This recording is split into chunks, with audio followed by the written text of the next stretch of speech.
All joking aside, craps is my favorite game of the casino, and it can be very intimidating. But with these two strategies, maybe it'll be less intimidating and you'll win some money. We're going to start with my favorite method, period, hands down, the 135 across. Now remember, craps is broken up into 1, 2, 3, 4 sections. Forget about all of these 3 sections and let's just focus on these numbers. Place numbers is what they really are. All it means is I think these numbers will roll before Big Red happens. So normally, most people will play here and they'll do what's called a come out roll, meaning that, you know, the dice will roll, and then in this case, it's a 4, and then the on button, pretend that says on, will cover up the 4, and then everyone puts their odds back here, blah, blah, blah, and that's what we do. And that's okay. We're doing place bets. Now, technically speaking, you could do a place bet and it could be always working, so it doesn't really matter on off, but I have found, this has no bearing to it, but I have found that if you wait for the number to establish, I feel like it's just better. Like, I don't know, feng shui, if you believe in that kind of stuff, but the vibe of the table matters. So in this case, I'm going to cover up all the other numbers with a place bet. And I'm going to do 135 across. These are $25 chips, the green. These are $5 chips. And if you do the math, it's 135 across. Now, all I need is for any other of those numbers to hit twice. Not each number, just in general. So if a 6 and then an 8 happens, boom, we win. Let me show you. So now we got the next roll is an 8. Well, that 8 pays $35. So we'll keep that here. Now let's roll it again. A 5. That 5 also pays $35. Now look what just happened. Look what just happened. Look. We have $70. Now, what we're going to do is very, very important. We've hit twice. Now, what we're going to do is we're going to bring all of our bets off. Bring them all the way down. We keep them. Now it's in our pocket. And then now we're going to hand the dealer $54. So here's 55. We're going to get some change. So bear with me. Hold on. So now we have change.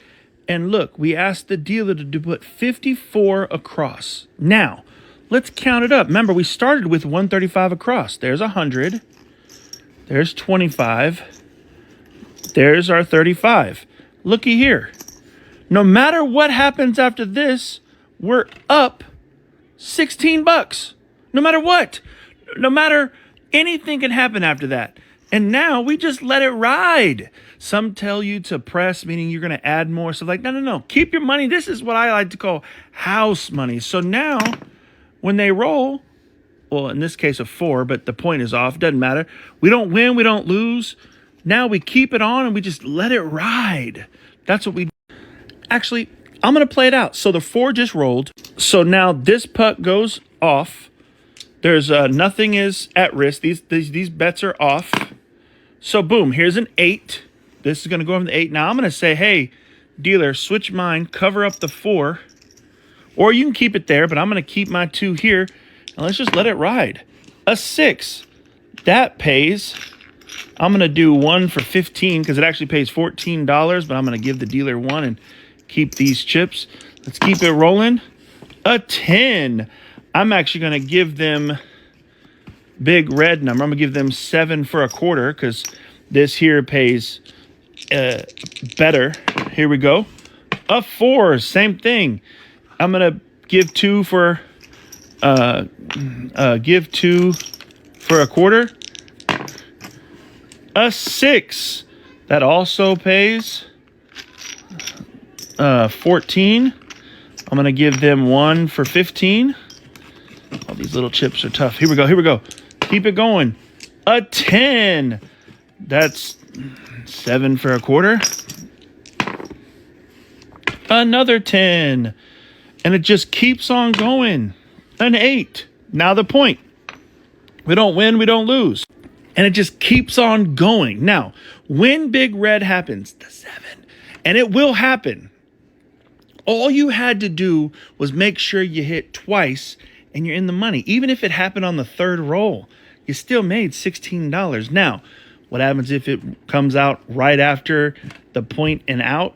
It's the worst. You lose 135. But that no strategy wins if it's a point and out, really. Okay? That right there is by far my favorite strategy. But a lot of people don't believe this. What if it's a cold table, meaning that it's point out, point out, point out? You don't want to be out 135, 135, 135. Let me show you a strategy that can help you in the cold times. In order to do this strategy, we got to learn a brand new bet. It's called a lay bet.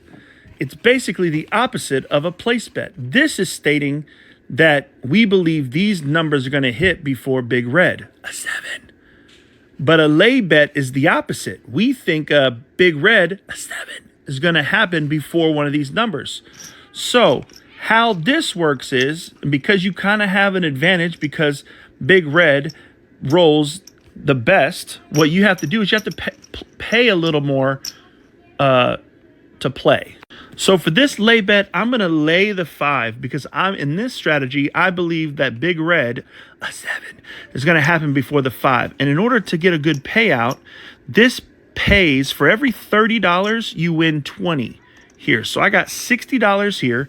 Then I'm going to do a place bet, which is going to cover the 6 and the 8. And then I have a field bet, which I know it's a sucker's bet, but hear me out. It covers all these numbers. Now, what does that mean? That means right now, every number will win except for the 5. So all you want to do is not roll a 5 and you get money. You're in the money. So let me show you how this plays out. Okay, here we go. We got this roll. That's a 10. That's a field winner. Boom, that pays. Remember, every number wins except for there, an 8. Now, we might lose in the field, but we win 14. So we're going to keep that, and we're just going to get our $4 because that wins $4. Keep it going. A 5. That's a no-field 5. Oh, that's the herder one. That's what hurts. Now I'm down the field and the lay bet. That is the risk. Remember, this was supposed to be a cold table. That hurts. But let's put it back up and let's see if we can get it going. All right, so I'm going to put the lay bet down. I'm going to put this back in the field. I'm going to call it minus 60. Okay, so let's see if we can get that money back. A 10. Now we're at minus 50. Okay, I got that 10 back. Ooh, a 7. Now where everyone else loses, this loses in the field, loses the place bet. But remember, this covers us. So this $60 actually wins 40. So look, 10, 20, 30. Got $4. I actually make $6 here. So we'll keep that there. Keep it back up. Ooh, 4 is a field bet. That wins. There's another 10. A 6. That wins me $4. Keep it going. Ooh, a 7. That's a $6. Now I'm back positive from when I first started. Ooh, that pays double.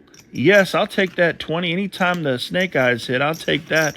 And now every number wins. Another 20. Boom, we in the money now. An 8, that wins 4. A 6, that also wins 4. A 6, that wins 4. A 5. Okay, we just lost 60, but I still think we're ahead. That strategy is the anything but 5. We did hit 5 twice, but look at all the numbers were hit before 5. Statistically speaking, a 5 can come back to back to back to back to back.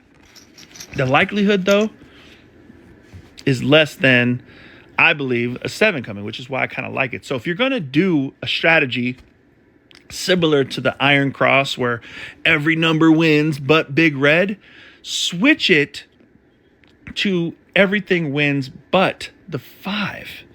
Because statistically speaking, it's better for you. So let me know what you think about those two strategies. I got another one coming.